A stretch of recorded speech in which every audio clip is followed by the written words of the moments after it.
Welcome back to episode number 2 of Upshaw Unfiltered. If you haven't watched episode 1, it is on YouTube right now. That was with James Watson. We were talking everything from fishing to fights on the beach and everything else in between.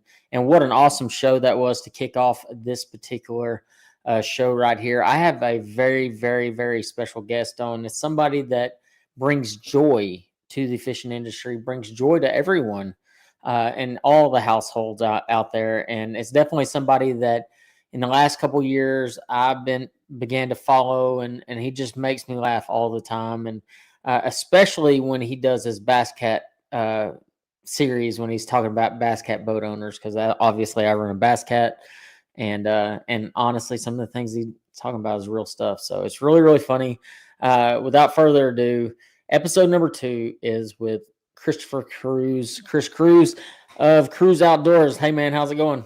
Hey, it's good. Hey, I noticed that your podcast name has unfiltered in it. Are you 100% sure that you want me unfiltered on your show?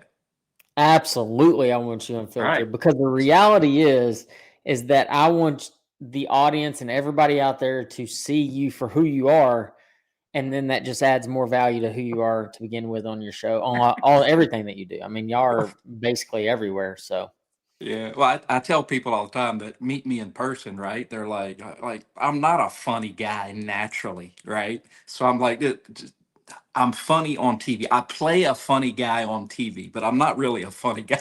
I try, but I struggle. I know when But I I'm good at met you the playing first yeah, I know when I met you the first time, I was actually a little giddy because I'd watched so much of your content up to that point, and I was like, "Man, this dude is hilarious. He has so much really amazing content, and really in an industry in an outdoor space that is crowded by negativity and crowded by everything that goes on around it, especially in the tournament fishing world, bass fishing world.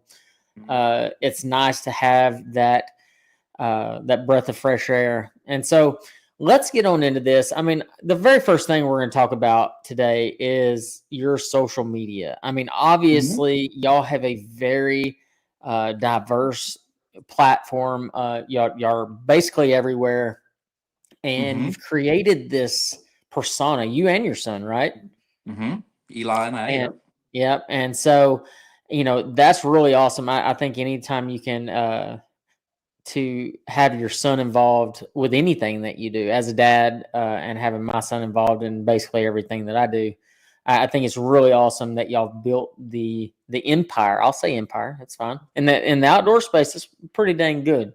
So here's a couple of your things here. This is your Cruze shenanigans. Now, tell us Oh a little bit yeah. about this one.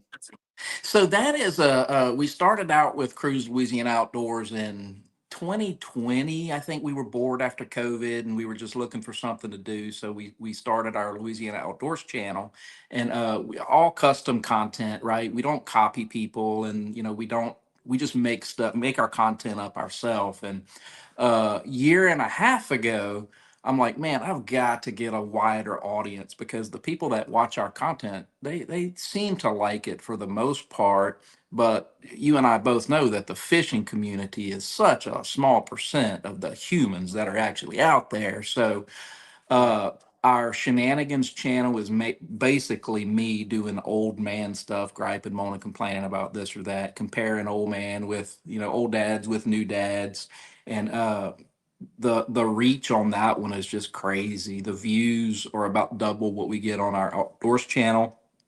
And our it's coming along for such a new channel, 2 years old. And actually our number of followers on Instagram just passed up our outdoors channel. So that's what the shenanigans channel is about. It's just old people stuff, and there's a lot of old people on this planet, brother. Hey, I'm telling you, I feel like I'm getting there every day. I can tell, I can Yeah. assure you that. Almost 40 here. So definitely feel like I'm catching up a little bit as far as that goes.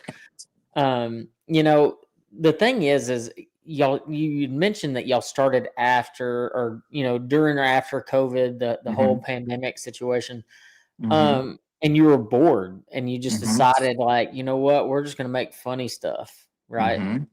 Yeah. And Well, and the thing is there is a missing link there, because if you look in the outdoor space, you look in the fishing space, you don't see that type of content yeah. consistently. I'll say that. I mean, you'll see a guy post a couple funny videos, and then it's a lot of serious stuff. But I don't Hmm. know if I've ever seen, at least on your social side of things, where it was a serious video, and I think I love that the most. Yeah, well, I'll be honest, we tried to be serious fishermen, right? When we first started, we cycled through a lot of fish, catfish, all the different fish species, because we're not a one-dimensional, fishing family. But Yeah, we tried to put good, solid fishing videos out there, catch 5, 6 pound bass, beautiful hook set, nice fight, beautiful boat flip, hold them up to the camera. Dude, nobody wanted to watch that. So when we first started, Eli was 10, 11, 12 years old. And if you've never fished with a 10, 11, 12-year-old in the boat, man, it is just, it's chaos, right? So I started throwing a couple of videos on social media of him just doing stupid shit, breaking a rod, a ridiculous hook set, and those would go viral. Nobody wants to see a 7 pound bass get caught, but a 8-year old that does a stupid hook set and slaps his brother in the face, that's going to go viral. So I identified really early on that comedy and humor and just making fun of the industry was what people wanted from us anyway. They wanted that from us, they appreciate us, and they watch it, right? Today, as big as our social media presence is today, if I were to go out there and stick a 10 pound bass all on camera, everything picture perfect, it would get 1,000 views, right? right. Insignificant for me. It's not even worth editing that to get 1,000 views, right? But you Yeah. throw some kind of shenanigans up there, and that's what the humans want to see. So that's what we feed them. We feed them what they want to see, and that's one of the mistakes that a lot of social media guys out there do is that they feed the humans what they think that what they think they want to see, and they don't want to see you catching fish, right? They want to see you doing ridiculousness. They want to see you set the hook and fall out of the boat, or something abnormal to the norm. And the thing is like, just for YouTube's sake, YouTube has gotten so saturated with anybody that could get a GoPro and go catch a fish. At one point, it was really cool to see those catches and to experience that moment. And Mhm. that has faded away quickly, to the Yep. point where it's either you have to be drama sells or humor, Yep. and somewhere in between those. And so, it's real easy to fall in the trap of being the same person all the time, or having Mhm. the content you think everybody wants to watch. Mhm. Um, and so I find that really interesting, because I actually started my YouTube channel, I think it was around 2022 or Mhm. 2020 as Mhm. well. And we started right before the COVID stuff. So Mhm. we were kind of already kicking content out. And then all of a sudden, we really started kicking out content when Mhm. COVID the situation happened.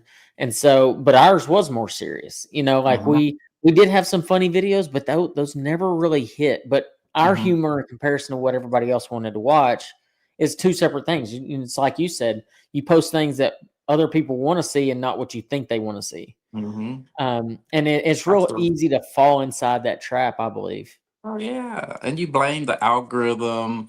I'm shadow banned. What's going on? It's your content, bro. You want Yeah, people to watch your stuff. You make better content, and better content isn't what you think is better. When it comes down to it, the views don't lie. I don't care how many. There's people out there with millions of followers that don't get many views, right? right, So views are king. And if you're not a student of your analytics and you don't like really scour every video that you put out, then you're missing it. We put out, I think we're almost at 6,000 videos that we have put out in the since 2020, right? That's just on one channel. Another couple thousand for the other channel. That's a bunch of content, dude. Every single video that we put out, we look at the analytics, and we look at the analytics hard. We see where the likes occur. We see where the people click off. Was our beginning hook strong enough?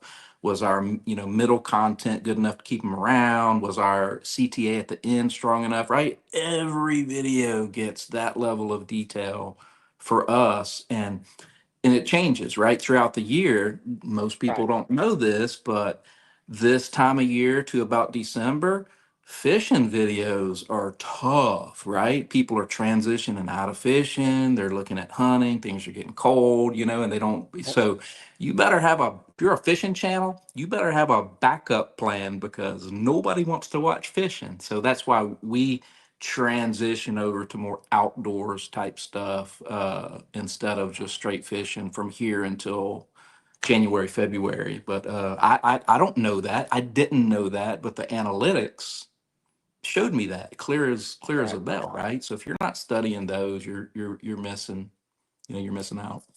Well, yeah, and that's what we notice as well. I mean, especially once the tournament scene starts to end, or we're cycling out of tournaments, especially, and we're getting into deer season, because, truth be told, outdoorsmen, whether they're fishermen or whatever, they transition into hunting. Whether you hunt, I hunt, doesn't matter. Everybody else does. Hmm. And so, and that's the reality of it. And so finding that middle balance and having that balance that I can go, okay, I can go here and then I can go there and then I can go back here is really, really important to have that for sustainability that I've noticed at least. So you Absolutely. are currently on TikTok, Instagram, YouTube, Oh, correct? we're everywhere, dude. We're on places that you've never heard of. You ever heard of Clapper? No, I don't know if I'd even want to click that on or search it Well, up. so I don't want to toot Clapper, but Clapper is TikTok with pretty much no holes, no very little uh Restrictions. restriction, right? Right. So if you want to see some good fights and a lot of gun stuff, right? not Yeah. not bad gun stuff, but you can't put guns anywhere anymore except maybe on YouTube a little bit. But so we started on Clapper whenever the TikTok ban was real hot, and we needed we wanted a backup plan in case it went out. So we jumped on there pretty quick, and we don't do anything on there. We just dump our videos on. But Hmm. and Lemonade is another one. So we do the main social media platforms, and then a couple more kind of as backup. If something happens, we'll already have a Right. presence on those. So, Well, that's but our smart though. I mean, biggest that's good business. Yeah, absolutely. Our biggest, probably our outdoor channel. Well, probably both our channels. TikTok is our biggest. We learned early on, man, that we can be funny, right? But I tell you what, we're only funny for about 60 seconds, 70 seconds, 80 seconds, 90 seconds. We're not those people, right? Right. We're funny 60 seconds at a time. And another thing for content creators, you got to learn what your sweet spot is. Some of you people may only be funny for 15 seconds, and if you're only Right. funny for 15 seconds, don't make a 16-second video. Keep it at Right. 15, right? Feed the people what they want. Right. How many videos do y'all post a day? Well, on average, So on like TikTok or Instagram or wherever. yeah. So again, I'm a numbers analytic freak, and I'm teaching Eli to be that way. So every day of the week for both channels has a category that we post in. Like for instance, the category today on our Cruze Shenanigans page is Gen X Dad, and doing some video series called We Ain't the Same. So that one gets two short videos and one long video every day, right? That Wow. category, and that's our Tuesday category. Our outdoor channel today, I don't remember, is old school versus new school and old man outdoor tips, right? So that also gets two shorts and a long. So we do 6 videos a day, every day. Uh, Jeez. Occasionally we'll repurpose an old video, but not very often. We try to throw new content out there, completely, but we can pull from our repertoire if we need to. But yeah, we do 6 a day every day. We've done that for the last couple of years. We put out a Do y'all whole shoot lot of them? content. Do y'all shoot them on the day, or do y'all pre-shoot? How in the heck do you shoot and maintain 6 videos, up to 6 videos a day and that's 7 days a week, I'm assuming, right? Yep. I don't think people quite can grasp how much time that takes. As somebody that does create content, and I'm Mm-hmm. assuming you do it on your own as well, edit and all Mm-hmm. that kind of stuff. Mm-hmm. Um, it is insanely time consuming. It, Insanely. it it is. You get good at it, right? And Yeah. fast at it. Eli just turned 18 and he's been editing pretty much all of the outdoor stuff for about a year now. So I think he's the only 17, 18-year-old on the planet that can, run Power Director 360 like the back of his hand, right? Yeah. He's good enough now where he could probably just edit a movie if he wanted, if he wanted That's to. crazy. So we kind of half the workload. I typically come up with the ideas of what we're going to film, and we'll film them together, and then he'll edit the outdoor. I'll edit the shenanigans channel, and sometimes if we know we have something coming up, fishing tournament this weekend or whatever, we'll we'll film earlier in the week, right? I would like to get to a point where we just take a day, Monday, and film everything for the week, but Right. we haven't got there yet. And it's so hard to pre-film. And I've actually tried to do that quite a few times, and and then sit down and just have like 2 or 3 days and edit everything, and that way I'm just pushing content. But truth be told, finding, let's just say, a week to be able to shoot and edit everything is just impossible. I mean, because So, at that point you're taking a week off of life, of things that you mhm, also need to do beyond just the social aspect of things.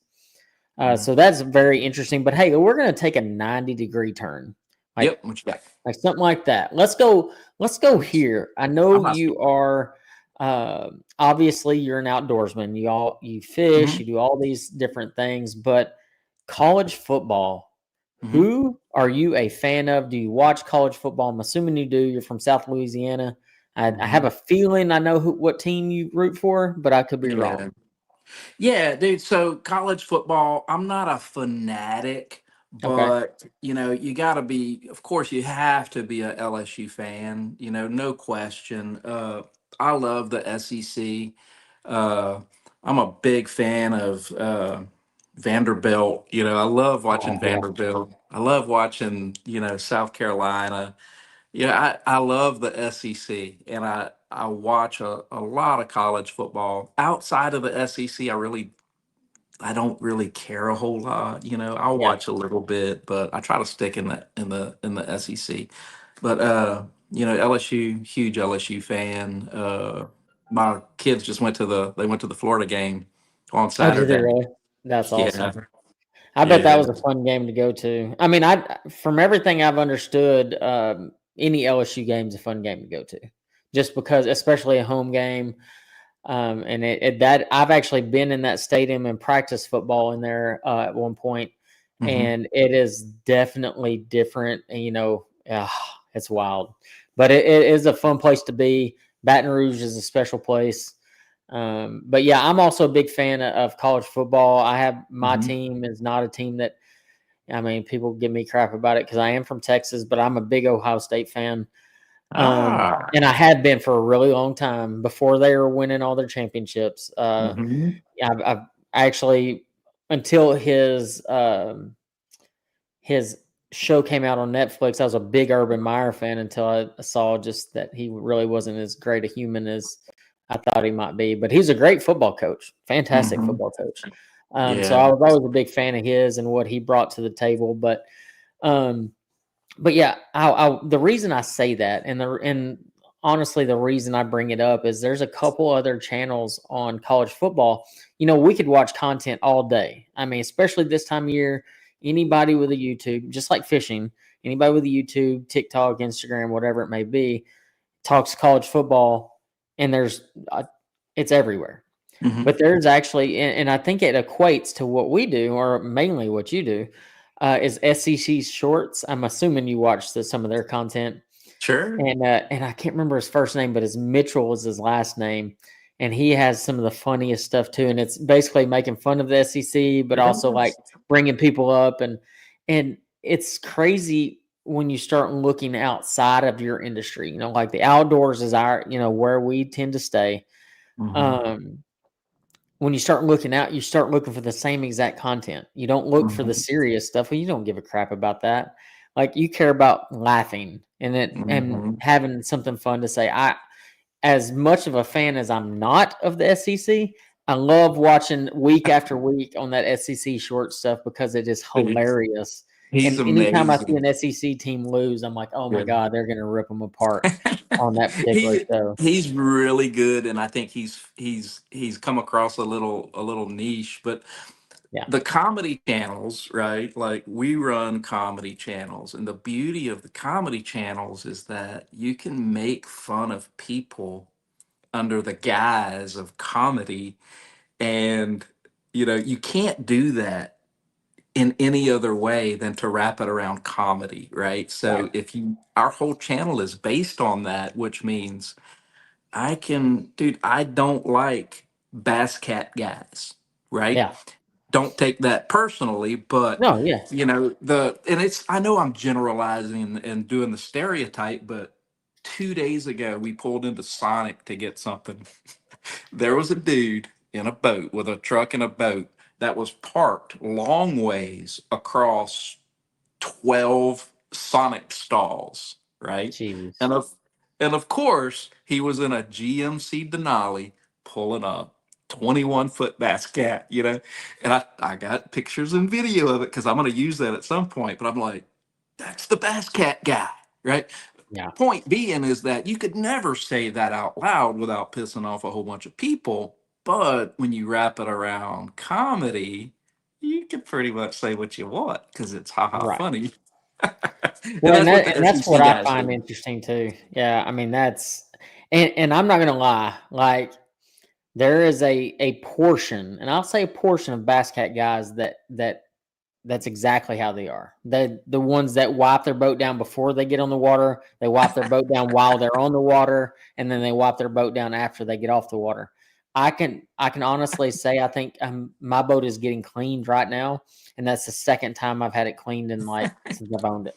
Yeah, but So it's any boat guy, right? You could yeah, replace Bass Cat with any of the boat manufacturers. It's just funny, but there's just it's I mean, fun. and I It's understand being OCD and taking care of your equipment and all that, but I mean, you talk about funny stuff, and there's certain things that I can't post because mine is not a comedy channel. So if I just sure. go make fun of somebody, people know I'm just making fun of somebody, and it's too pointed, and it's like, oh, okay, he's literally going after someone. Whereas you just do it on the regular basis, so nobody really says anything because there's no limit. Like you can make fun of Yeah. yourself, you can make fun of them, and it's just, and you're never pointing out a single person. Yeah, and I can't tell you names, but I Yeah. have a handful of people that send me the people that they need me to make fun of Mhm. for their self, and I'm like, hell yeah, I'll do it. I'm not scared. Anyway, it's funny. So my uncle sometimes would travel with me to some of these tournaments, and I want to say it was him that it happened to. If not him, it was another buddy of mine. Actually, no, it was another buddy of mine. Is he got on a pro's boat, and I say pro because you know, and said pro, he went to use the bathroom off the back of the boat, and the guy gives him a toilet plunger and a rag and's like, "Hey, after you pee, I need you to clean the boat and then wipe it back down and do." And like it was a guarantee, like when you got on my boat, you're not allowed to wear shoes, you're not aware like. And I'm just like, oh my god, there's no way in the. It's like, why are you even fishing then? Like, just leave it in your garage and don't ever use the boat. I just like it's some things just Yes, make me absolutely nuts, and that's I mean the way some people act is just incredibly crazy. it is. We view our equipment as tools, right? So Right. I don't really care what our tools look like. Now they need to be functional, right? They need to work or it's gonna piss me off. But as far as, getting in my boat with your feet dirty or something like that's just part of it, man. You know, that's a tool. My tool needs to work. Doesn't need to be pretty. Well, and that's kind of where I'm at. I've bought and sold a bunch of boats over my years, and the number one thing that I tell anyone that buys my boat is this is a used boat. This is not one of these showroom specials. Like, I'm going to sell it for X amount of money. I always discount my boat like up to 5 grand cheaper than everyone else, and not because it's I'm trying to sell it fast. It's literally because I'm not gonna lie and say, oh, this boat's in fantastic condition, and I've Mhm. always washed the carpet every day and twice on Sundays. I'm not that kind of person. I'm Yeah. gonna go fish, I'm gonna use it as a tool, and it's a used boat. It's Hmm. been taken care of. Everything on it works because Hmm. I'm OCD about that too. Is like, well, everything has to work on this boat, period, all Hmm. the time. If something's broke, I'll have to fix it. Um, but yeah, like the ultra clean, like I gotta wipe it down every day. Like, I'm just not that kind of person. I You're lucky if I wipe it down if I do a video just to get, and I'll have a lot of times I'll just wipe down one side of the boat to do a video, and I won't even go there and wipe down the other side. Yeah. We have two boats. We have two express boats. We have an Right. X17 that's camo, right? It's a 2013, and we have a white X21, right? So that camo X17 has never, ever, ever, never had a rag put on it ever, Yeah. and it's camo, so who gives a crap, right? That white boat where we fish in the river, Oh yeah. there's a scum line on that boat. I don't care if you're in the water for 30 seconds, it gets a scum line. And if you don't wipe that sucker down when you get it out of the water, you're probably never going to get it off. So, note to self, where I fish, I will never ever buy another white boat as long as I live, and as close to camo as possible, because I hate wiping boats down. I detest wiping boats down. Yeah, I mean, and that's the crazy thing. Like, I've witnessed that scum line, and it is like almost impossible to get off once it dries. If you let that joker dry, like, it is really, really hard to get off. Um, Absolutely. yeah, and that's I honestly, I all my boats are usually wrapped, so I don't have to deal with it as much. Hmm. But yeah, it's definitely crazy when you start thinking about it. As far as like wiping boats down, taking care of your equipment, and all that stuff that goes along with it. Yep, yep, So yep. when I was looking through your Instagram page, that's actually where I found you originally. Because Hmm. as just a normal person, I am not a TikTok guy. Hmm. Like, actually, when I look at my content that I put out on TikTok, usually it's the recycled content that I have on Instagram, Facebook, stuff like that. Hmm. Every once in a while, I'll post an original there, but usually it's on the other two. And Hmm. unlike you, I don't. I mean, I have tried my best to find the time because it takes time to redo content, edit content, and all that kind of stuff. Hmm. Um, but it's fascinating. When I found it, I couldn't. I literally just went video to video to video to Oh, video. So awesome, man. it's definitely a good time. But with Yeah. that said, let me ask you this. Hmm. You've talked about you being an outdoorsman. We all know that Hmm. you like to fish, and you really don't have a limit as to what you fish for, what you don't fish Hmm. for. But let me Right. ask you this: what is your favorite type of fish to target, Hmm. and why? I mean, because we all Yep. have, and I'm not talking. Obviously, I know y'all don't do a bunch of big tournament stuff. I know Eli does some of the high school stuff, or did. Hmm. Um, but what do y'all enjoy as a family? What do y'all go do? Yeah, so we have a houseboat on the Calcasieu River. My favorite fish to target is Opelousas catfish, spotted catfish. Oh, what do you people call them? Flathead catfish, right? Flatheads, yeah. Yeah, I gotta remember we nickname everything in Louisiana, but oh man, that is by far my favorite fish to target. Very few people do it anymore on our river system, but I trot line fish them.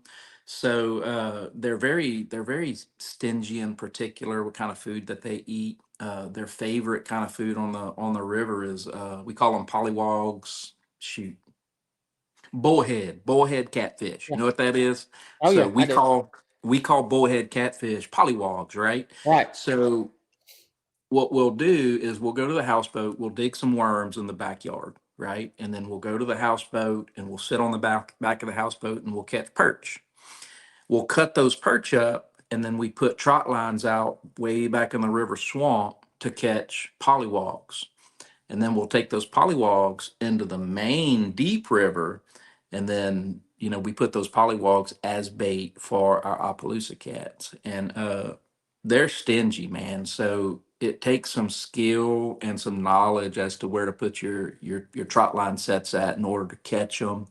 But that's my favorite, is to chase those things. They're complicated on the river anyway. You can go to lakes and probably catch them up, down, left, and right. But on our river, it's man, it keeps my brain really frazzled from September to about February on how to catch those suckers. And we have a Well, ball see, doing it. that's super interesting because I am absolutely a novice when it comes to catfishing. I've always enjoyed, and I've caught catfish doing a bunch of different things, whether it be bass fishing, crappie fishing, whatever it may be.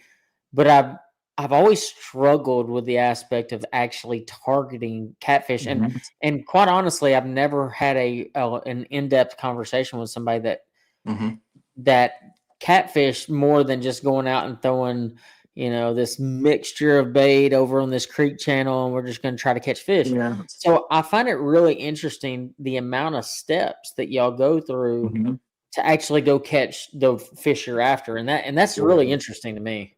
Yeah, you can't really generalize catfish though, because blue cat, willow cat, channel cat, any idiot can go out there and catch those things, right? We can Right. go catch 100 pounds today. They're not complicated to catch. They'll eat anything and they're easy.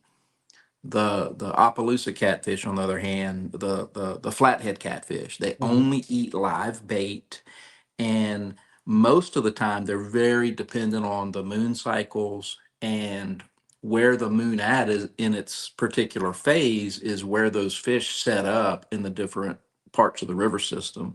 What's the current doing, what's the water clarity, water temperature, all that good stuff That's crazy. has to go into targeting these big flathead catfish. And that to me is just, it's as complicated as bass fishing, but to me, I enjoy it better. Mostly because at the end of the day, I catch one of them big flatheads. I'm filleting him and he's going in the freezer. We Right. typically don't do that with bass. So that's my favorite, man. I love chasing those things. Running hoop That nets. We run hoop nets too, but to me that's kind of cheating. yeah, I like to catch them with a hook, and that's my thing. I love it. About to that start up is here so very awesome. soon in the next couple weeks, as soon as we get our next full moon. That's wild. So the full moon is, it seems like, probably the better time to target those flathead or the Yeah. op. When the moon is on the increase, that's your best time. About a week in to the moon being on the increase is when they bite. When the moon, from a 2 or 3 days post full moon, while it's on its decrease, I don't know what those things do. I don't know if they just don't eat for the next 3 weeks or what, but it's almost impossible to catch them on our river system when the moon is on the decrease. It's That tough.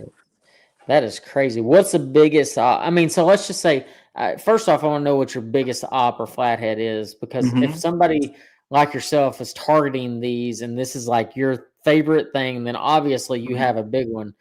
But on Hmm. an average day, like let's say, for instance, all these steps going into what, how many ops do you catch in a day, or do you catch a variety of them? Is it one, two, six, Yeah. 12, whatever it is? Yeah, so everything I'm telling you here is specific for our river system, right? The Right. Calcasieu River. Totally different for other systems and lakes, but on our river system, we'll typically have somewhere between maybe 30 and 40 hooks out at a time with polywogs on. And on the good phase of the moon, we'll catch 3 or 4 a night, and they'll range anywhere. Like on the river, a 30 pounder is a big one. Mhm. Anywhere from 10 to 15 pounds is, we call them eaters. And that's the average run size on our river. My PB is 62 pounds, which most of the people that hear this are going to laugh at it, right? Like, "Pff, that's not big." Well, it's big for us where we come from, right? So, we're always, and there's not many people that are chasing them on our river system. So I know that there's some big mamas out there, swimming around. I just hadn't caught the big one yet. Well, I know y'all fish Toledo Bend quite a bit. Hmm. I've seen some of your content where you've been up here, which is wild because I lived on Toledo for a while, and Yeah. it definitely does have some big catfish in it as well. Oh yeah, for sure. I've caught a few out there, fishing offshore for bass and things. Hmm. And actually, there was a day that I went out with my uncle, and it was like one of the first times we had, active target. Hmm. And I can't tell you how many catfish I caught that day, but Really. it was far superior to bass. I mean, it was like 10-1.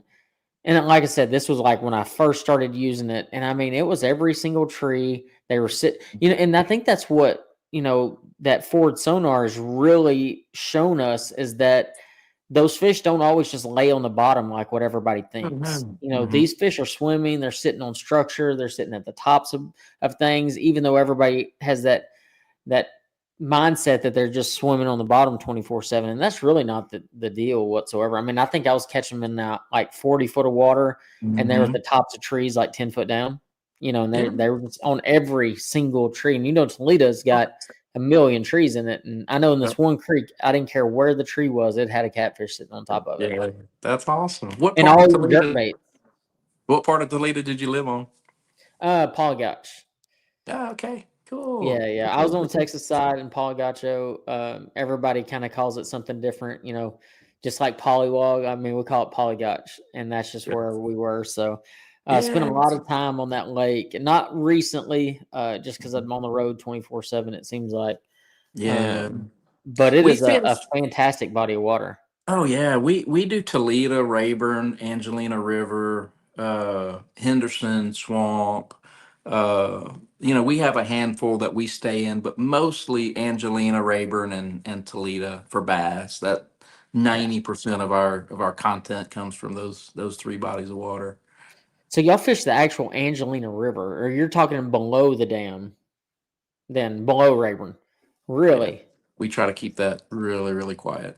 Shh. Oh, okay. See, but now you're on a place where people are listening. So, Well, you can but yeah, delete I'm gonna that. have to after we get off the air. I'm gonna have to ask you a few questions about that because I'm gonna have to go check that out myself.